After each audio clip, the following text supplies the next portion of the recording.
Hi, my name is Vivekanand and I'm a part of the Ashton Graviel Spatial Orientation Lab, and I'm also a Padawan in the Trish Force. Now, the journey to space is a beautiful one, but along the way there will be many difficulties. For example, imagine that you are an astronaut in zero-G in outer space, and then comes a day when you have to land upon the surface of the moon or Mars.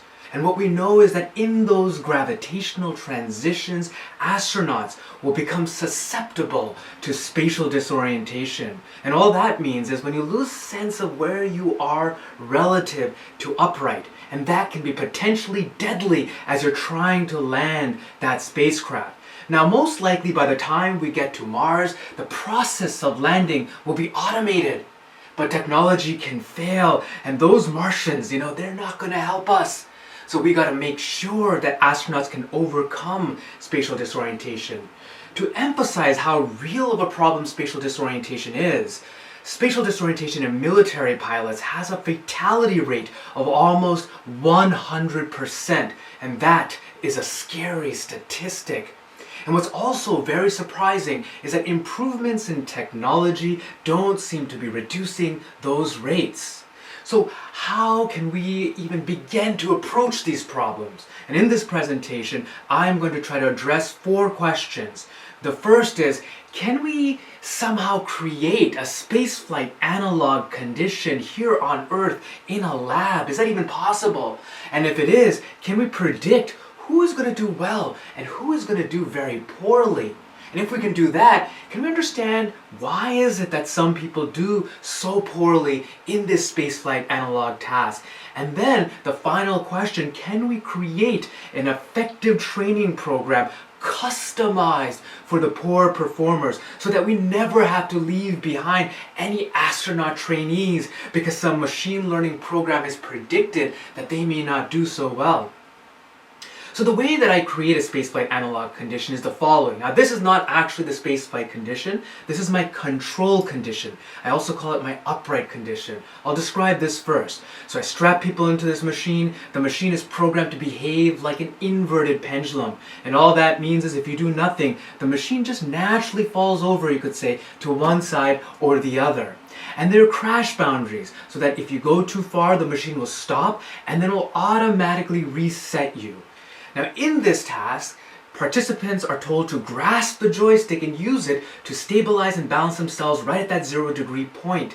And they're blindfolded and they wear noise-canceling headsets, so they cannot use their visual or auditory systems. In fact, primarily what they're using in terms of sensory information is coming from their vestibular system and to a secondary extent the skin receptors on their the touch receptors on their skin as they push against that machine. Now, for those of you that may not know what the vestibular system is, the vestibular system is located in your inner ear, and we are going to take a magic school bus ride right into it to explore what it may be. The vestibular system has 2 parts. The first are the semicircular canals, and what these detect are angular acceleration during rotations. And again, all I want you to take away from my presentation is that as people are making rotations in this machine, they're getting motion information from their canals.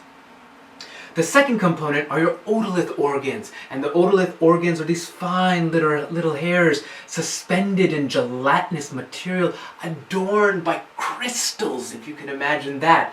And for my presentation, the most important thing to take away is that they detect tilt from gravitational vertical. The more you tilt from gravitational vertical, the more those hairs deflect, informing you how far away you are from the gravitational vertical. So in my first condition, the upright condition, the control condition, people have a fairly good sense of where they are because they're getting gravitational cues from their otoliths. It's giving them a sense of position from how far away they are from the balance point, which is at the gravitational vertical. From their canals, they get a sense of motion, and from their skin receptors, they get a mix of both. Now, in my second condition, the spaceflight analog condition, the on-the-back condition, I take them, I put them on their back, and then all the dynamics are exactly the same. If you do nothing, the machine is programmed to fall to the left or right, and you use the joystick to try to stabilize yourself. Now, how is this condition different? Well, if you remember, in the upright, the further you got from the balance point, the more those hairs deflected. But when you're on your back, those hairs are pretty much just pointing down, saying, hey, you're on your back. And whether you're at the balance point or you're really far away, it doesn't matter because your hairs are just saying you're on your back, you're on your back, you're on your back. And what this means is that when you're in this spaceflight analog condition, you cannot use gravitational cues to get a sense of your position from the balance point. So you don't have a positional sense. The only thing that you have is motion information. And this is why I call it my spaceflight analog task. In this task, you can't use gravitational cues, and astronauts, as they start their initial descent onto the surface of a planet, will not have reliable gravitational cues to do the task. Now, I'm not going to share a lot of data, but if you want a data-rich presentation, definitely ask me because I love giving those. On the x-axis here is time. And again, in my experiments, people are in the machine for about an hour, and all they're trying to do is just stabilize themselves. And this over here is the upright group. So these are the people that have a good sense of where they are, and in the beginning their positional variability is huge. They're all over the place, and as time goes by, classic learning curve, and they're able to reduce statistically that positional variability. Now the spaceflight group, if you look at that, statistically there is no change. They're in this machine for an entire hour, and they're not able to, as a group, reduce that. That is pretty crazy, and they're 2 times as bad as the upright group. Now what I should also say is that 90% of people in this condition report spatial disorientation, and 100% of them show it in their data in the form of positional drifting. And what this graph is not conveying is how surreal and unusual of a task this is. You know, often when people first hit the crash boundaries, they're just bewildered. They have no idea they're so far away. And some people report unusual vestibular illusions. Now, if you look at this graph, that red bar, the spaceflight condition, statistically as a group they're not changing, but if you look at the individual differences, there are some individuals who kind of sort of learn a little bit, and then there are some individuals who seem to be getting worse as time goes by. And so the second question is, can we somehow predict those individuals who get worse with training or practice over time? Because you would imagine that astronauts and Air Force people would want to know that. Now, the way that we approach this is I created a partnership with a computer science professor at Brandeis named Pengyu Hong, and we used machine learning to cluster people into 3 groups: the proficient group, the somewhat proficient group, and the not proficient group. What we found is that the proficient group participants showed learning across all metrics. So in this table, the values that are in green are just showing that those are all values that improved. The not proficient group, you can see there's only one value in green. They only improved on one metric, and that was reducing the number of times they hit the crash boundaries. But then you'll see red, and those red are designating where they're actually getting worse as time is going by. And what's surprising is that these individuals actually on a number of things got worse. For example, the magnitude of position. So as time went by, they started like this and they ended like this, and that was pretty crazy. So I became mildly obsessed with these individuals and wanted to know, are they just randomly bad, or is there some sort of pattern that connects them together? And what I discovered, to me, was very surprising, that they had all fallen into the same suboptimal strategy. And what was that strategy? So if you look at the top graph, this is the proficient group, the people who could do the task well in the spaceflight condition. I just want to concentrate on that red line, which is what people are doing with the joystick. So the red line over time is small joystick deflections that have great diversity in the way that they use it. Now on the bottom graph, the not proficient group, these people, I mean, just look at that. They take the joystick and they just smash, smash, smash, smash it back and forth like a metronome. And the machine just goes insane and crazy. Now, why is it that they did this? It did help them reduce the number of times they crashed, but why did they converge towards that? And before I try to answer that question, I just want to give you one last slide on the machine learning. So we also created a machine learning classifier that could take the first 10 minutes of data and it could predict with 82% accuracy how well, what group a person would go in at the end of the experimental session. And not only that, it could predict with greater than 82% accuracy how well the person would do on a second experimental day after another hour of practice in the machine. So that was pretty cool. Now to come back to the question, why is it that the not proficient group, all of those individuals got into this strategy?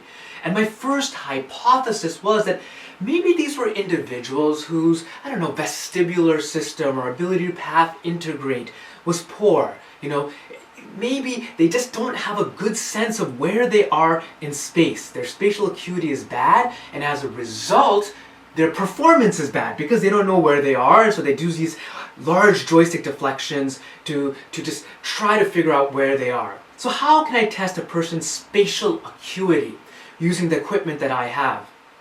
So what I did is I brought people back again that had run previously in the experiment. I put them in the machine, I put them in the spaceflight condition on the back, and then I told them, look, you don't have any control over this machine. You are just going to experience pre-programmed profiles. And your only task is to use that joystick and press a trigger button every time you feel like you're at that start point.